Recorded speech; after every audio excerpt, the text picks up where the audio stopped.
Hi everyone, welcome back to another video from Gameplay Classic.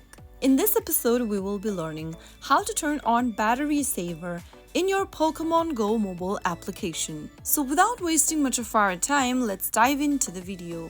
First of all, launch open the Pokemon Go mobile application on your mobile device and make sure that you're signed into your account. After you're logged into the main homepage of Pokemon Go, tap on the Pokeball icon at the bottom of the screen.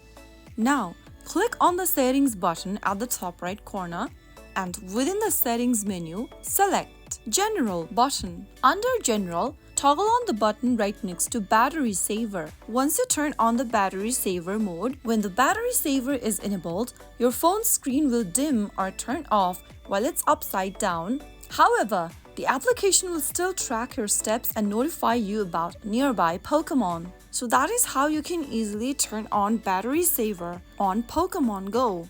I hope the video was helpful to you. If it was, make sure to give us a thumbs up. Don't forget to subscribe to our channel by hitting that subscribe button. Press the bell icon so that you will never miss another upcoming upload from us. I will be back again in the next video. Thank you for watching.